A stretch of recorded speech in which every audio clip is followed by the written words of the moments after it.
Hello, and welcome to Englishbox, and welcome to Hanover.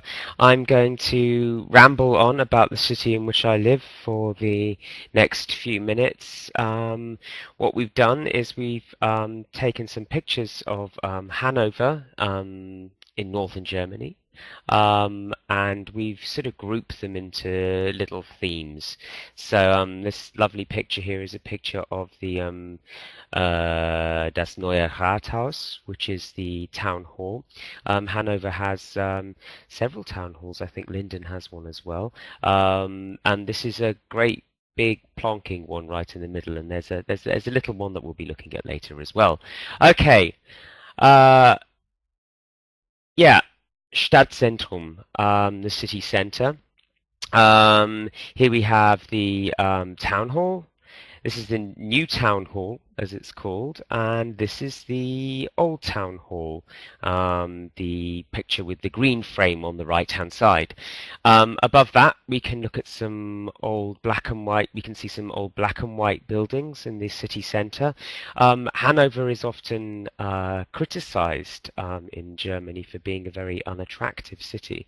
I think wrongly so. As we can see, Hanover also has some very attractive old buildings. Black and white buildings are called Fachwerkhäuser, by the way, in German. And at the bottom, with the pink frame around it, we can see the opera house. Hanover has its own opera, which has a very good reputation, and they do some really quite fantastic things there too. Ah, yeah.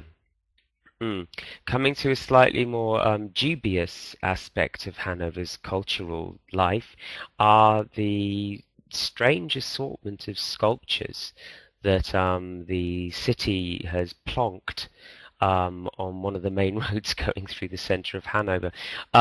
There is some truly hideous sculpture in Hanover, public sculpture, and I actually have to say that it leaves me with a sense of despair.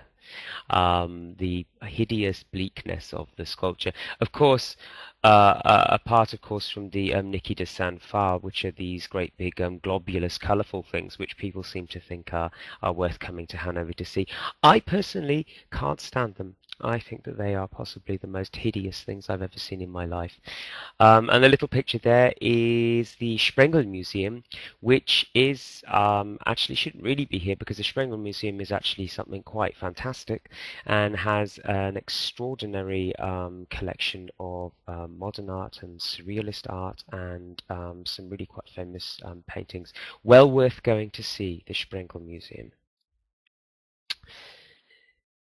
Moving from large, slightly ridiculous public monuments to a small German institution, we have the kiosks. Kiosks are sort of like corner shops, really, if you were to compare it with the UK. And there are hundreds of them all over the place, usually on street corners, and you can buy everything there, but primarily beer and schnapps and cigarettes and chocolate. So, yeah, and there's a nice sort of assortment of different looking kiosks there and everything. Okay, although I have to say that the kiosks have started expanding, as we can see on the top left-hand side. They're actually going into bread rolls now, which I'm sure the bakers aren't very happy about. Anyway, shall we move along?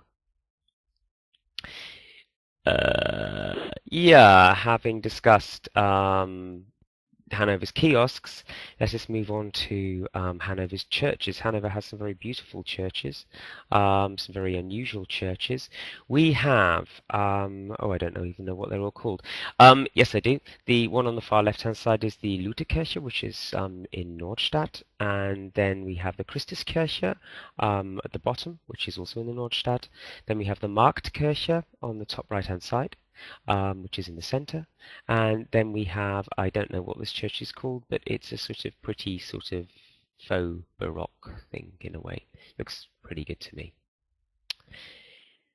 Hanover landmarks. Ah, yeah.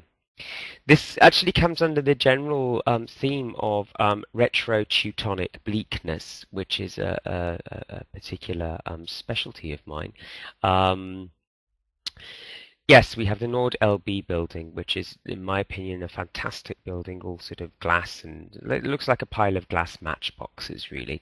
Another Hanover landmark as part of Hanover's skyline is the Kraftwerk, the power station in Linden, which you can see on the top right-hand side. Another very famous building at the bottom is the Hanover Anzeiger Hochhaus, which was built in the 1930s and remained standing throughout the war because the British bombers used to position themselves according to the green cupola on top of the building. I hope I've is that an English word? Who knows? Doesn't matter. Wonderful building, and also with a very interesting little cinema at the top in the cupola.